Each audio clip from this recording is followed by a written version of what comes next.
찬송가 305장 유명한 찬송이죠. 나 같은 죄인 살리신이라는 찬송이 있습니다. 이 찬송가의 작사가는 노예 상인이었다가 예수를 만나고 변화가 되어진 존 뉴턴이라는 목사님이십니다. 이 목사님 남기신 여러 일화 중에 아주 유명한 이야기 하나가 있어요. 우리가 천국에 가면은 놀랄 일이 세 가지 있다고 합니다. 첫 번째는 천국에서 못 볼 줄 알았던 사람이 와 있는 것을 보고 깜짝 놀라게 될 거라는 거예요. 저 사람은 절대 예수 안 믿을 것 같고 구원 못 받을 줄 알았는데 천국에 있어서 깜짝 놀랄 거라는 거예요. 두 번째 놀라는 거는요, 천국에서 꼭 볼 줄 알았는데 그 양반이 안 보여서 깜짝 놀랄 거라는 거예요. 어디 갔지? 그래서 놀랄 거라는 거죠. 세 번째는 나 같은 죄인이 그 놀라운 천국에 와 있다는 감격 때문에 눈물을 흘리며 깜짝 놀라게 될 일이 있다는 이야기를 남기셨습니다. 아마도 천국에서 일어날 의외성에 대한 이야기겠죠. 언젠가도 이야기를 했듯이 옛날에 우리 유명 부흥 강사님이 교회에 오셔서 해주셨던 그 이야기가 아주 오래도록 기억이 되어져요. 어느 한 장로님이 죽으셔서 천국에 가셨습니다. 천사들의 인도를 통해 여기저기 다니다가 천국에도 식사대가 있는지 이 장로님을 천사가 식당으로 데리고 가더래요. 그동안 수고했으니 하나님이 대접하는 맛난 음식 먹으라고. 그래서 기대하며 식당에 갔더니만 세상에 얼마 전에 앞서 돌아가신 안수 집사님이 먼저 그 식당에서 뭔가 드시고 계시더래요. 반가워서 인사하고 뭘 드시는가 봤더니만 탕수육을 들고 계시더라는 거예요. 그래서 듣기는 생각이 이 평신도 집사님도 수고했다고 하나님이 탕수육 줄 정도면 나는 적어도 C급 코스 요리 정도는 주지 않을까 기대하며 기다렸는데 짜장면 한 그릇이 덜렁 나오더래요. 순간 서운하기도 하고 섭섭해서 아니 저 집사님은 세상에 평신도인데 저 탕수육 주고 나는 장로인데 왜 짜장면 주냐고 막 투덜대고 막 그렇게 화를 내니까 천사가 이렇게 얘기를 하더래요. 그래도 투덜대지 말라고. 앞서 너희 교회 담임 목사는 지금 배달 나갔다고. 지어낸 얘기지만은 저 같은 목사에게는요 충분히 천국에서 일어날 수 있는 의외성의 일이라 두려움으로 받아들일 그런 이야기인 것 같아요. 천국 가면은 그런 일들이 어쩌면 일어날 거예요. 그런데 이런 믿음의 의외성은 사실 이 땅에서는 더더욱 많이 일어나는 것 같습니다. 사역을 하면서 신방이라는 이름으로 성도님들을 만날 때가 있어요. 그럴 때마다 저는 깜짝깜짝 놀랍니다. 제가 그분에게 평소 가지고 있었던 선입견과 고정관념이 신방이라는 이름으로 가정에 가서 혹은 밖에서 식사를 하며 깊은 대화를 나누다가 깨질 때가 참 많아요.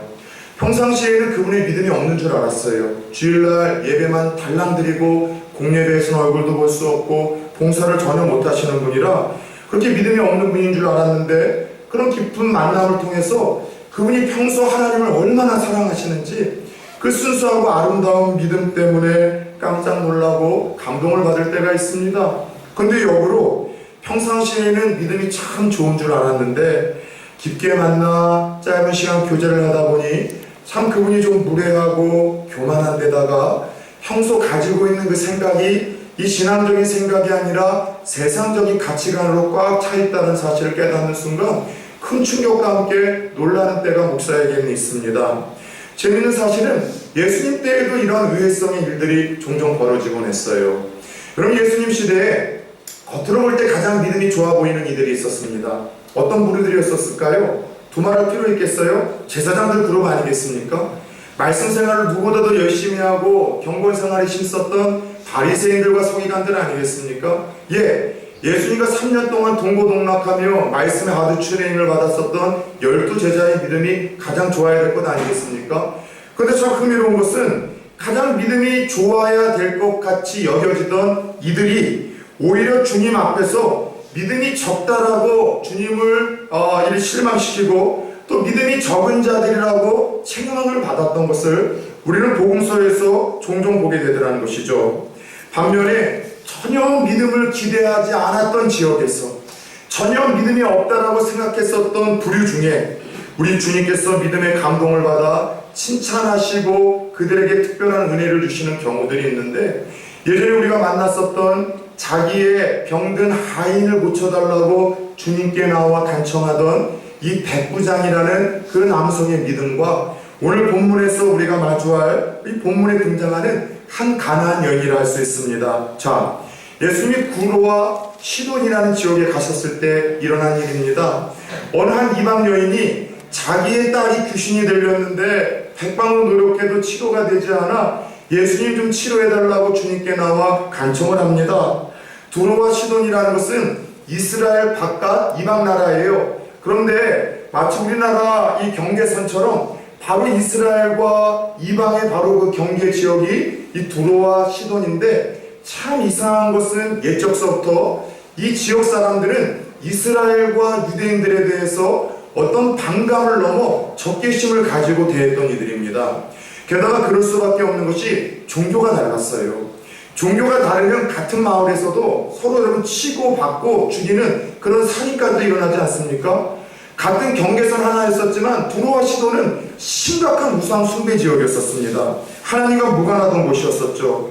그런데 예수님께서는 바로 오늘 본문 앞선 사건을 보면은 서기관과 바리새인들의 그 비방과 비난, 그들과 불필요한 논쟁으로 인해서 지칠대로 지치셔서 잠시 잠깐 좀 쉼이 필요하셨는지 이스라엘 밖의 그 경계선 이 두로와 시돈을 갔는데, 이곳에서 전혀 예상하지 못했던 주님을 사랑하는 순수한 믿음, 주님을 향한 성숙한 믿음을 가진 이 이방의 여인을 만난 것이 주님에게는 별미와 같은 큰 감격과 기쁨의 시간이 되었던 것 같습니다.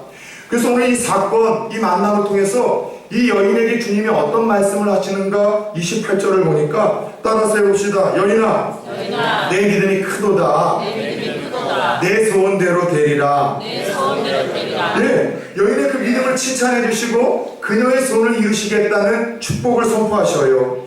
그런 의미에서 저는 오늘 아침 이 여인이 너무나 부럽습니다. 부러우면 아무개는 치는 거라고 하는데 이 여인이 부러워요. 주님께 큰 믿음을 가졌다라고 칭찬받았던 것도 부럽고, 저에게도 소원이 있고 기도 제목이 있는데 그 기도 제목과 소원이 단방에 이루어진 이 여인의 믿음이 너무나 부럽기만 합니다. 그래서 저는 오늘 이 말씀을 통해서 도대체 예수님께서는 무엇 때문에 이 이방의 여인의 믿음을 칭찬하셨던 것일까? 이 이방의 여인의 소원을 단방에 들어주신 것일까? 다시 말해 우리에게 적용시켜 보자면 우리가 소원을 이룰 수 있는 그 큰 믿음, 예수님에게 칭찬을 들을 수 있는 그 큰 믿음은 도대체 어떻게 해서 가질 수가 있는 것인가? 이 여인의 삶과 태도를 추적함으로 몇 가지 교훈을 얻고자 합니다. 첫 번째, 오늘 여인이 이 주님으로부터 칭찬을 받고 그의 마음의 소원을 이룬 바 되게 되었었던 데에는 이 여인에게는 예수님의 침묵을 뛰어넘는 믿음이 있었음을 성경은 기록하고 있습니다. 따라서 해봅시다. 예수님의 침묵을 뛰어넘는 믿음을 가지라. 여러분, 문제가 없는 인생이 있겠습니까? 예수 잘 믿고 잘 섬겨도 문제는 찾아옵니다. 그런데 예수를 믿는 사람들에게 주어지는 문제와 믿지 않는 사람들에게 주어지는 문제는 여러분 질적인 차이가 있어요. 예수를 믿지 않는 사람들에게 찾아오는 문제는 따라서 해볼까요? 골칫덩이다. 골칫덩이 골칫거리예요. 그런데 예수 믿는 사람들에게 찾아오는 문제는요, 여러분 기도거리라는 사실을 이해하셨으면 좋겠어요. 솔직히 하나님께서는 지지리도 예수를 믿는다고 이야기하고 기도가 중요하다고 이야기를 하지만 그럼에도 불구하고 기도하지 않아서 더 큰 믿음과 성숙의 기회를 잃고 살아가는 우리들에게 기도의 자리를 좀 초청하고 싶으셔서 그분이 직접 문제를 일으키지는 아니하지만 사탄과 사람들의 실수로 인하여 일어난 문제들을 허용하실 때가 있습니다. 그래서 여러분, 성도들은 문제가 생기면은요, 세상 사람들과는 달리 그 문제에 대한 접근 방식이, 반응이 좀 달라야 되는 것 아닙니까? 세상 사람들은 문제 생기면 원망 불평하죠. 신을 향해서 저주를 하죠. 세상 사람들은 문제 생기면 점집 찾아갑니다. 세상 사람들은 문제 생기면 사람 찾고 계속해서 사람들과 하소연을 해요. 세상 사람들 문제 생기면은요, 여러분 술 찾습니다. 그것에 잊을 거리를 찾습니다. 그런데 여러분, 예수 믿는 사람들은 문제거리가 골칫거리가 아니라 기도거리이기 때문에 문제가 생기면 한나가 그랬던 것처럼, 이사야가 그랬던 것처럼 하나님의 성전으로 달려와 여러분 예수의 옷자락 붙들어야 되는 게 예수 믿는 사람들이 문제 앞에서 취해야 될 당연한 반응이라는 거예요. 가끔씩 목사에게 기도 제목을 주시는 분들이 있어요. 목사님, 우리 가정에 이런 문제가 있어요. 지금 내 삶에 이런 문제가 있어요. 이 문제 때문에 제가 죽을 것 같고요, 미칠 것 같고요, 밤잠을 못 잘 것 같습니다. 그런데 여러분, 문제 때문에 죽을 것 같고, 문제 때문에 미치겠다고 이야기를 하고, 문제 때문에 두렵다고 이야기를 하지만, 그럼에도 불구하고 그 문제를 허용하시는 하나님의 의도대로 하나님 앞에 나와 매달리지 않는 이들을 보며 제가 갖는 생각은 그거예요. 말처럼 죽을 만큼은 아니구나, 살만하다는 뜻 아니겠습니까? 사람 죽을 것 같으면 지푸라기 잡아요. 내가 말한 것도 진짜 미칠 것 같고 고통스러우면 살고 싶어서 잡을 수 있는 지푸라기라도 찾아가 잡는 것입니다. 죽겠다고, 미치겠다고, 힘들다고 이야기를 하지만, 그럼에도 불구하고 주 앞에 나와 가지고 있는 문제가 하나님을 경험하고 체험할 수 있는 그 기회가 될 수 있음에도 불구하고 그 자리와 그 기회를 거절하는 이는 아직 살만하다는 뜻이거나 주님이 내 인생에 그다지 큰 도움이 되는 존재는 아니라는 잘못된 생각 아니겠습니까? 중요한 것은 주 앞에 나아가 기도하는 자들에게 문제는 오히려 지금도 살아계신 하나님을 경험하는 시간이요, 내 신앙의 진위와 성숙여지가 드러나는 여러분 진정한 여러분 판가름의 시간이라는 사실을 오늘 여인의 문제와 오늘 이 사건을 통해서 우리가 먼저 들여다보면 참 좋겠습니다. 자, 오늘 이 여인은 자녀의 문제로 인해 주 앞에 도움을 구합니다. 여러분들 가끔씩 자신의 문제를 가지고서는 하나님 앞에 나오지 않는 분들이 있지만, 자녀들의 그 문제 앞에서 두 손 두 발을 다 들고 자녀들 도와달라고 하나님 앞에 나오는 그런 부모님들이 있죠. 그럼으로 인해서 자녀의 문제로 인하여 하나님 앞에 나오다가 온 가족들이 구원을 받는 그런 경우가 있는데, 저희 집안이 뭐 그런 경우 있죠. 무당 앞에 절하고 동네 구슬하던 그 집안에서 제 위에 형님 두 분이 하나는 100일 지나서 하나는 6살 때 돌아가셨어요. 저희 어머니가 아들 둘을 잃었으니 제 정신을 살 수 있겠습니까? 반실성에서 돌아다니시다가 아주 어려서 크리스마스 때 교회 가서 알사탕 얻어먹으며 외국 선교사님 앞에서 찬양하던 마음이 성령의 감동으로 불러일으켜 주신 거죠. 그게 생각이 나서 그 문제 때문에 또 자녀들이 아파서 그것 때문에 또 두려워하시다가 교회에 나아가 하나님을 만나고 저희 집안이 일가 친척들이 다 예수를 믿는 믿음의 가문이 되고 되었던 것이죠. 오늘 여인도 그랬어요. 자기의 문제가 아니라 주님, 나를 긍휼히 여겨 주옵소서. 딸의 문제였는데 어미의 마음은 그 문제가 내 문제와 같은 거예요. 그렇게 해서 하나님 앞에 나와 딸 좀 치료해달라고, 고쳐달라고 기도를 했는데, 이런 간절한 어미의 마음을 예수님께서 들으시고 바로 역사하셔야 되는데 주님의 반응이 뭐냐는 거죠. 본문 23절 3을 보십시오. 따라서 해봅시다. 예수는 한 말씀도 대답하지 아니하시니. 참 어떻게 보면 하나님 좀 차가우신 분 같아요. 자녀 문제 때문에 좀 살려달라고 피눈물을 흘리며 주 앞에 기어 나왔는데 한 말씀도 대답하지 아니하세요. 예수님이 여인에게 보낸 반응을 아주 거룩하고 아주 고상한 표현을 하자면 씹으신 거예요. 지금 예수님께서 좀 생각하신 거예요. 안타까운 마음으로 도움을 구했지만 주님이 좀 침묵으로 일관하십니다. 근데 이 모습이 낯설어 보이지 않는다니까요. 저와 여러분들도 그러잖아요. 문제가 있을 땐 하나님 찾아요. 문제가 정말 있는데 하나님 찾지 않아요? 아직 살만하다는 거라니까요. 하나님이 내 인생에 도움이 될 만한 존재라고 확신하지 않는 거예요. 그런데 진짜 예수 믿고 구원받은 이라면 내 손으로 감당할 수 없는 문제 앞에서는 하나님 찾게 되어 있습니다. 주님, 나 좀 살려주세요. 나 좀 도와주세요. 이게 기도의 골자이죠. 그런데 우리 절박함과는 달리 믿음을 가지고 주 앞에 나와 기도하지만 그때마다 주님의 반응이 뭐예요? 대부분이 침묵 아닙니까? 침묵 아닙니까? 그것 때문에 낙심이 되죠. 회의가 되죠. 괜히 기도했고 괜히 믿었고 믿는 것이 나에게 무슨 유익이 있는가? 하나님 살아계실까? 나를 사랑하긴 하시는 건가? 상황이 이쯤 되면은 기도 포기는 고사하고 신앙까지도 내려놓으려고 합니다. 어떤 이들은 아예 하나님을 등지고 떠나는 이들도 종종 저는 만나보았습니다. 그런데 오늘 본문 속 여인은 주님의 이 침묵에도 물러서지 않아요. 기도하기를 포기하지 않습니다. 오히려 말씀을 보니까 더 소리를 지르며 주님에게 관심을 여러분들 받으려고 합니다. 왜요? 주님의 침묵에도 불구하고 그 주님이 도와주실 것에 대한 그녀에게는 분명한 확신이 하나 있었어요. 자, 흥미로운 것은 오늘 이 여인은요, 예수를 감동시켰었던 이유 중에 하나가 이 유대인들도 예수님이 누구인지에 대해서 바로 몰랐는데 이방의 변두리에서 하나님과 무관한 삶과 문화 속에서 살던 이 여인이 예수님을 향해서 뭐라고 부르는가 하면 주 다윗의 자손이여 라고 예수님을 향해서 부릅니다. 여러분, 주 예수 다윗의 자손이라는 이 표현은 여러분 유대인들에게 있어서 하나님으로부터 예전부터 약속된 그 메시아에게만 붙이는 고백과 선포였었습니다. 이 여인은 지금 예수님을 향해서 당신은 옛날부터 약속된 바로 그 메시아입니다.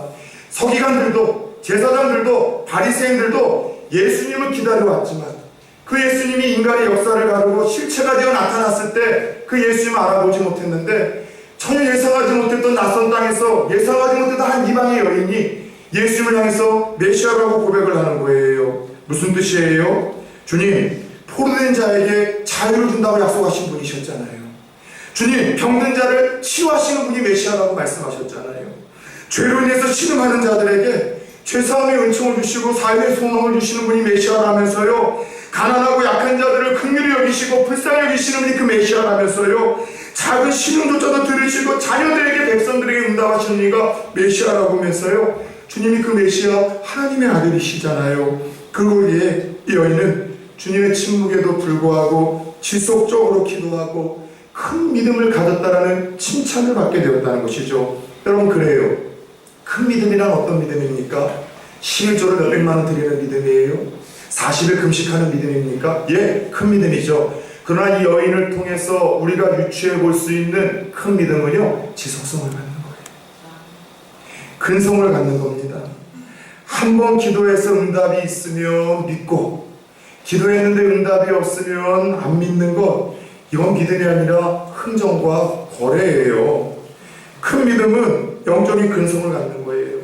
주님이 침묵하셔도 거절하셔도 결국 그 주님이 어떤 분인지 알기 때문에 끝까지 말씀하시고 역사하실 주님을 신뢰하며 나가는 것, 기도의 자리를 떠나지 아니하고 예배의 자리를 떠나지 아니하고 은혜의 자리를 떠나지 아니하고 내게 머무르라고 한 그 자리를 떠나지 않는 이 근성, 이 여러분들, 이 지속성이 큰 믿음이라는 것이죠. 제 성격상 저는 여러분 근성과 전혀 다른 성향을 가진 사람입니다. 제 같은 성격이 그래요. 아이디어가 번뜩이고 또 유머가 있고 사람들을 잘 만나서 일은 잘 만들고 펼치는데 마무리가 안 되는 거예요. 그래서 항상 문제점이 항상 작심삼일의 주인공이 저였었어요. 제가 예전에 그런 이야기를 했잖아요. 이래 보여도 제가 여러분들 어렸을 때, 젊었을 때 언론사에서 제가 몸담았다는 얘기 들었었잖아요. 언론사에. 제가 여러분들 그 신문을 내가 며칠 돌렸거든요. 언론사에서 일을 했는데 그 당시 이제 친구들 중에 많이 받는 애들은 한 달에 3,000원, 적게 받는 아이들도 1,500원을 받는다는 이야기를 듣고 저 용돈 벌이를 하려고 저도 부모님 모르게 이제 그 친구 손을 잡고 신문사에 가서 첫날, 둘째 날 돌리다가 두 손 두 발 다 들어버렸어요. 너무 힘들어서 못하겠더라고요. 스트레스 받아가지고요. 그리고 그때도 괜히 엄한 부모님들이 그러지 않았는데 부모님 핑계 대면서 그만 때려쳤어요. 근데 모든 일들이 다 그랬어요. 운동을 하다가도 배구 하다가도 찔끔 그만뒀고 축구 선수 하다가도 그만뒀고 태권도 하다가도 꾸준히 여러분 제가 계속해서 했었으면 어쩌면 대표 선수로 제가 나갔을지도 몰라요. 이래봬도 제가 여러분 소질이 있었어요. 근데 그것도 선배로부터 여러분 기분 나쁘다고 자존심 때문에 제가 때려쳐 버렸어요. 그런데 제가 고3 때 예수를 믿고 나서 어느 한날 특별하게 주신 그 말씀이 저에게 큰 충격으로 온 말씀이 있었어요. 누가복음 18장 말씀이었는가요? 거기에 보면 한 과부가 불의한 재판장에게 자기의 억울한 일을 송사하는 말씀이 나옵니다. 근데 그 재판장이 가난한 자들을 무시하고 부자들에게 뇌물을 받아 이 부자들의 편을 들어주는 악한 재판장이었어요. 그러니 가난한 여인의 송사를 들어줄 리가 있겠습니까? 근데 이 여인이 보통 여인이 아니에요.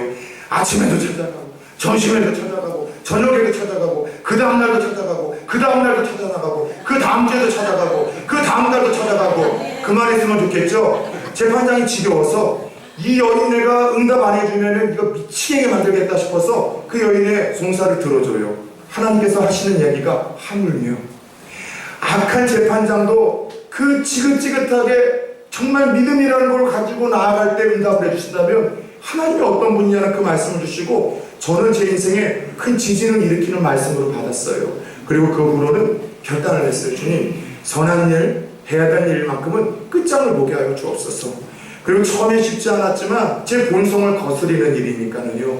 그 일을 하기 시작하니까 그것이 또 다른 제2의 천성이 되는 거예요. 이 어종도의 권사님들은 자주 이제 알아요. 제가 뭔가 하는 거는 끝장을 본다는 거.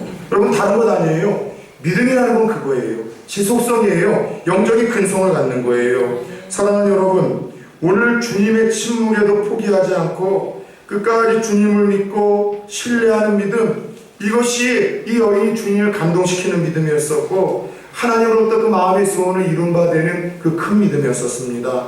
오늘 말씀을 통해서 주님, 내 안의 영적인 지속성, 근성이 회복되게 하여 주옵소서. 저와 여러분들의 기도 제목이 되기를 축원합니다. 두 번째, 주님을 감동시켰던 이 여인의 큰 믿음은 사람들의 방해를 뛰어넘는 믿음이었었음을 우리는 발견하게 됩니다. 자, 주님의 침묵에도 그 믿음이 있었기에 계속해서 부르짖었죠. 그런데 이 여인에게 또 하나의 장애물이 나타났어요. 걸림돌이 생겼어요. 그런데 그 장애물과 걸림돌이 누구냐? 여러분 놀랍게도 예수님의 제자들이었어요. 오늘 본문 23절 하반절입니다. 제자들이 와서 청하여 말하되 그 여자가 우리 뒤에서 소리를 지르오니 그를 보내소서. 지금 이 여인은 너무나 딸의 문제 때문에 절 밖에서 소리를 지르며 부르짖으며 기도하고 있는데 제자들이 뭐라고 이야기하는 거예요? 예수님, 저 여자 미친 여자 같아요. 저 여자 너무 시끄러워요. 이성적이지 않아요. 우리의 사역에 방해가 되고 예수님의 이 이름에 누가 되는 것 같습니다. 귀찮은 저 여인, 좀 혼 좀 내서 좀 쫓아내주세요. 그런 부탁을 지금 누가 하고 있어요? 제자들이 하고 있어요. 여러분 오늘 예수님을 만나려는 이 여인, 간절함 때문에 예수님의 은혜가 필요해서 예수님에게 무릎으로 기어나온 이 여인을 가로막고 방해한 이가 누구라고요? 다름 아니라 제자들이니까는요. 여러분 저는 이 본문이 주는 충격적인 교훈이 있지 않습니까? 우리 주변에 믿지 않는 불신자들이 하나님 앞에 나오려고 할 때, 새 가족이 더 정말 예수 앞에 가까이 가려고 할 때 그들의 발목을 붙드는 실족하는 요인과 도구들이 어쩌면 이 땅에서 예수를 먼저 믿고 직분을 받았다고 하는 목사들일 수 있어요. 아니 장로, 권사, 집사들일 수 있습니다. 새 가족들이 처음 예수를 믿는 사람들을 보면 상처받는 일은 전혀 없어요. 저는 이런 소리 한번 들어봤으면 좋겠어요. 목사님, 어떻게 새 가족이 그럴 수 있습니까? 한 번도 못 들었어요. 어떻게 목사님이 저한테 그럴 수 있어요? 어떻게 장로님이 그럴 수 있습니까? 어떻게 권사가 그렇고 집사가 그러냐고 믿고 신뢰할 만한 어떤 직분자들 때문에 상처받았다라고 저에게 이야기하시는 분들이 참 많아요. 제가 언젠가 그 얘기해드렸죠. 한 친구가 전도가 돼서 왔습니다. 너무 은혜를 받고 또 하나님 앞에서 서원을 해서 다음 주에도 볼 것이라고 전화를 기대를 했는데 안 왔어요. 전화를 했더니만 그 딸의 전화를 그 엄마가 확 뺏어가지고 받습니다.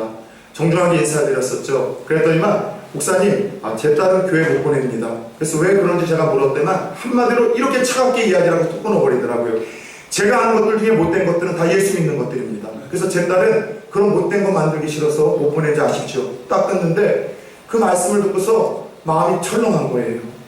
내가 아는 그 못된 것들은 다 예수 믿었어. 내 딸 그런 사람 될 것 같아서 교회 못 보내겠다는 그 못된 것들 중에 저는 여러분 자유로울 수 없었거든요. 그 못된 것이 어쩌면 저일 수 있어요. 여러분들은 어떻습니까? 새 가족들이 왔을 때 직분자라고 하는 여러분들 예배 드리는 모습, 옆에 앉았을 때 환영하고 여러분 따뜻하게 하는 그 모습 보면서 감동을 받을까요? 아니면 차갑게, 그리고 여러분 무표정하게, 그리고 나만을 먼저 위하는 모습 때문에 누군가 하나님 앞에 나오는 일에 걸림돌이 제자처럼 혹시 되고 있지는 않습니까? 솔직히 신앙생활 하다 보면 가난한 여인을 방해한 제자들과 같은 신앙의 방해꾼들이 교회에 많아요. 예. 그러다 보니 나 누구누구 때문에 시험 들었다, 상처받았다, 신앙생활 못하겠고 봉사 못하겠다고 하는 분들이 의외로 많습니다. 부산 초원교회는 있다 없다? 한 명도 없습니다. 부산 초원교회는 한 명도 없고 그동안 섬겼던 교회는 항상 이런 일들이 있어요. 그러나 오늘 이 여인은 제자들의 방해가 있었어요. 다른 이들도 아니고 제자들의 방해가 있었지만 그럼에도 주님 만나는 거 포기하지 않았습니다. 왜요? 그녀는 목표가 분명했어요. 자기가 그 자리에 나온 것은 제자들을 만나기 위함이 아니라 예수님 보기 위함이에요. 예수님 만나기 위했기 때문에 제자들이 만나야 될 사람들이 아니라 만나야 될 사람 예수님이었기 때문에 제자들이 와서 방해가 되더라도 그거 필요치 않았던 거예요. 마찬가지죠. 우리도 주님 만나는 일에 예배 시간만 해도 여러 요소가 방해가 될 수 있어요. 불완전한 사람들이 방해가 되고, 목사가, 장로가, 직분자, 작은 시스템, 또 큰 교회는 없는 이 편의 시절, 이런 게 하나님 만나는 일에 방해가 될 수 있고 걸림돌이 될 수 있어요. 여러분들, 사람들의 방해, 사람들의 장애를 뛰어넘어야 됩니다. 요즘 무엇이 자꾸 주님 바라보는데 여러분들에게 방해가 되고 있습니까? 신앙의 성숙에 걸림돌이 무엇이 되고 있습니까? 여쭤보고 싶어요. 언젠가도 그 이야기 했잖아요. 일찍 남편을 여의고 딸 하나를 위해서 평생 고생하셨던 그 어머니, 신앙 하나로 버텨내며 딸을 키워서 교수로 만들었는데, 이 똑똑한 딸내미가 엄마의 소원, 교회 한번 가자는 말을 끝까지 거절을 하는 거예요. 근데 이 교수 딸도 결혼해서 딸을 낳고 나니까 엄마 마음이 느껴지더래요. 어느 날 전화를 했대요. 엄마는 소원 없어? 소원 있으면 한번 나에게 말해봐. 딱 하나 있지. 엄마는 너하고 교회 한번 가보는 게 딱 소원이다. 요즘에 다리가 아파서 택시 잡는 것도 지하철 타는 것도 불편한데 너 오늘 시간 되면 엄마 교회 좀 태워다줘라. 그래서 그 딸이 특별히 그날만큼은 집에 가서 엄마를 태우고 교회를 간 거예요. 그런데 교회까지는 갔지만 예배까지는 같이 못 드리겠더래요. 어머니 3층 예배당으로 올려보내고 1층, 3층이 1층이라니까 우리 교회 아니에요.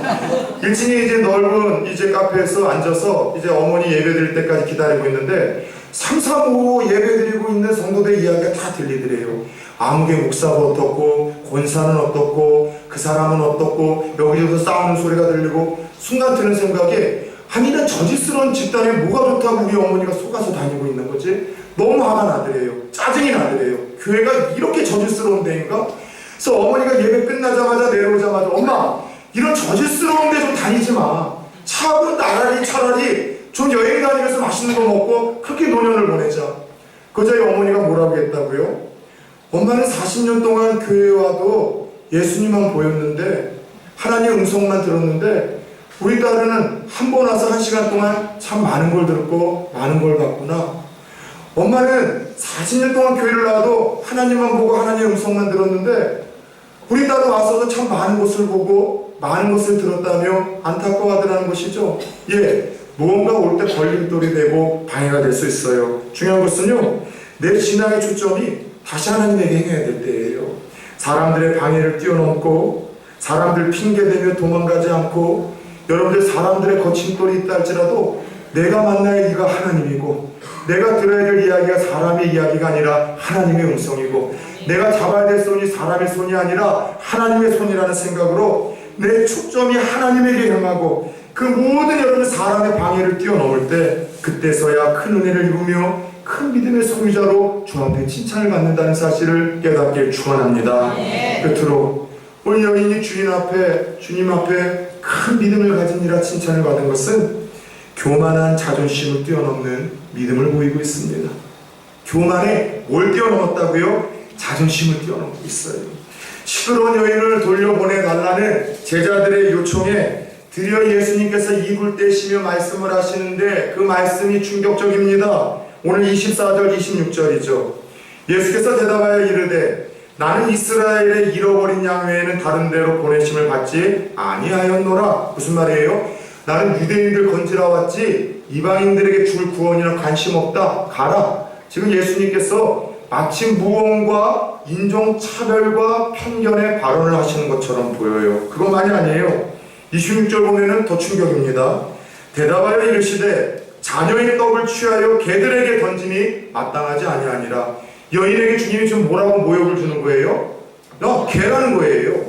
유대인들이 이방인들 항상 볼 때 개로 봤던 것처럼 예수님도 유대인이어서 지금 여인을 개처럼 표현을 하고 있는 거예요. 여러분들 우리 같으면 정말 주님의 도움을 필요로 해서 정말 힘들게 나왔는데 그 주님이 우리의 이렇게 모욕과 수치스러운 이야기를 들려준다면 어떻게 반응할까요? 더러워서 안 믿겠습니다.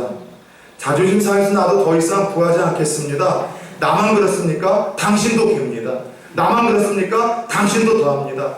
누군가 내 자존심 건드리면 당신은 더하다라고 맞받아치면서 우리는 여러분들 감정을 보이면서 극단적으로 선택을 하죠.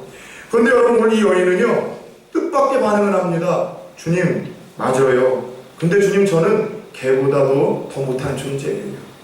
그런데 개들도 주인에서 상에서 떨어지는 부스러기 먹잖아요. 주님 먼저는 유대인들을 위해서 오신 거 알아요. 그러나 주님의 은혜는 이방인들에게도 향한다고 약속하셨는데 이방인 제게도 자비를 베풀어 주세요. 긍휼히 여겨주세요. 부스러기 은혜라도 내려달라고 기도를 하고 있습니다. 여러분, 예수님께서 왜 이 여인에게 차갑고 모욕적인 거절을 했던 걸까요? 어떤 정말로 어떤 인간에 대한 편견을 가지셨던 것일까요? 아니에요. 그녀를 흔들어 보신 거예요. 그녀가 가지고 있는 그 믿음이 정말 얼마나 간절한지, 얼마나 근성이 있는지, 얼마나 여러분 필요한지 흔들어 보신 것이고, 더 나아가 중요한 것은 자존심을 내려놓을 수 있는지 주님이 테스트하신 거예요. 여러분, 솔직히 얘기해 봅시다. 저는 신앙생활하면서 성도들이 믿음의 큰 은혜를 경험하고 성숙하는데 가장 큰 걸림돌이 이 교만으로 인한 자존심이라고 저는 여러분 20여 년 넘는 목회를 통해서 확신하는 목사입니다. 자존심 때문에 내가 신앙생활 못하겠다고, 자존심 때문에 봉사 못하겠고, 자존심 때문에 화해 못하겠고, 자존심 때문에 이 교회 못 다니겠다고 하는 분들이 얼마나 많은지 몰라요. 부산 초원교회는 있다 없다? 한 명도 없습니다. 그런 경우들이 되게 많아요. 여러분들이 신앙이 자라고 성숙하는 데 있어서 여러분 잘 들으셔야 돼요. 성도들은 자존감은 가져야 되지만 자존심은 내려놔야 돼요. 자존감은 회복돼야 되지만 자존심은 무너져야 됩니다. 자존감이 뭐예요? 하나님의 눈으로 내가 얼마나 소중하고 귀한지를 보는 거예요. 나를 가치 있게 보는 거예요. 근데 자존심은 따라서 해봅시다. 나 잘났다는 마음. 나 잘났다는 마음이라 나 건드리지 말라는 마음이에요. 성도는요, 자존감을 회복하되 자존심 무너뜨리지 않으면 믿음의 깊은 단계로 나아갈 수 없어요. 하나님이 주시는 깊은 은혜의 단계로 절대로 나아갈 수 없어요. 여러분, 교만한 자들 중에, 자존심 세우는 중에 정말 신앙이 성숙하고 감동시키는 이가 한 사람이라도 있습니까? 찾아와서 데려와 보십시오. 거금 1,000원을 드리겠습니다. 한 번도 못 봤어요. 여러분, 예배가 뭡니까? 예배도 우리 자존심이 죽는 시간이에요. 하나님, 내 자존심 하나 가지고 여기까지 살아왔는데 말씀을 통해서 내가 얼마나 형편없는 존재인지 철저하게 내 자존심이 깨어지고 주님의 뜻과 하나님의 뜻이 다시 회복되어지는 시간이 예배 시간 아닙니까? 주님의 말씀을 드릴 때 찔림이 제일 은혜예요. 그런데 이 교만함으로 인해서 자존심의 방해를 뛰어넘지 못하는 이들은 나를 찔러? 나를 까? 여러분, 이것 때문에 턱 막히는 거예요. 그런데 그 말씀에 내 자존심이 상하고 기분이 상하더라도 오늘 여인처럼 주님 듣고 보니 맞습니다. 개보다도 형편없고 연약한 게 저였었어요. 그래서 저는 하나님 없이 살 수 없고요, 하나님 도움 없이는 살 수 없는 연약한 존재라 나 좀 도와주시고 나를 불쌍히 여겨주세요. 주님의 말씀 앞에 겸손히 무릎 꿇고 순종할 때 하나님의 은혜가 이 여인처럼 주어지고 그 믿음이 하나님 앞에서 진가가 발휘가 되어지고 하나님 앞에서 성숙할 수 있는 축복의 주인공이 되더라는 것이죠. 따라서 해봅시다. 자존심의 꽃이 떨어져야 인격의 열매를 맺는다. 자존심의 꽃이 떨어져야 믿음의 열매를 맺는다. 부산 초원교회에서 예배는 저와 여러분들의 자존심이 말씀 앞에서 마구마구 떨어져서 인격의 열매가 맺고 성숙의 열매가 맺고 믿음의 열매가 맺고 축복의 열매가 맺을 수 있는 시간이 되어지기를 축원합니다. 오늘 이 사건은 정작 치료받아야 될 대상자 그 여인의 딸이 현장에 없음에도 치료의 기적이 일어난 좀 독특한 사건이에요. 왜요? 엄마의 사랑으로 인해서 일어난 기적이거든요. 엄마의 사랑으로 인한 믿음과 기도가 그 자리에 어떤 딸을 시공간을 초월해서 치료하는 기적을 일으킨 사건이고, 엄마의 그 사랑이 기적을 일으켜서 그 수많은 거절에도 포기하지 않냐고 물러섰던 것이죠. 여러분, 언젠가 그 이야기를 했어요. 모성애와 부성애를 이 사람들이 조금 잔인한 실험이긴 한데 원숭이들을 가지고서 실험을 했다고 합니다. 한 우리의 뜨거운 철판을 가열해서 먼저는 아기 원숭이와 엄마 원숭이를 들여보냈대요. 철판이 뜨거워지자 엄마 원숭이 아기 원숭이를 막 안고서 같이 뛰더래요. 아기가 뜨거울까봐. 그게 엄마래요. 근데 바로 이어서 조금 잔인한 실험인데 아빠 원숭이와 아기 원숭이를 철판에다가 놓고 그 위에 놓고 가열했더니만 아빠 원숭이 아기 원숭이를 밟고 올랐으래요. 뭐 엄마와 아빠의 차이일 수는 있는데, 너무 중요한 것은 자녀를 향한 그 믿음과 기도와 사랑이 이 기적을 일으킨 거예요. 사랑하는 여러분, 우리 부모님 세대들에게 이 말씀이 특별한 위로가 됐으면 좋겠어요. 내 바램과 내 원대로 자녀들이 이 자리에 안 오잖아요. 잘 안 나오잖아요.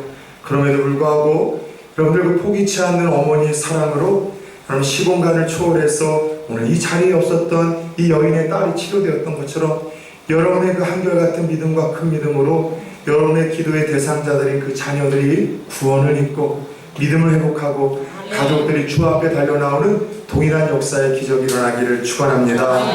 오늘 이 여인은 주님의 침묵, 방해, 자존심을 상하는 그 교만이라는 장애물을 극복했고 주님 내게 부스러기 은혜라도 주세요. 받을 자격이 없지만 긍휼히 여겨주시고 불쌍히 여겨주세요. 주님마저 외면하면 전 살 소망이 하나도 없거든요. 그 자존심을 내려놓고 주님 앞에 은혜를 구했던 이 여인에게 왜 주님이 부스러기 은혜를 주시겠어요?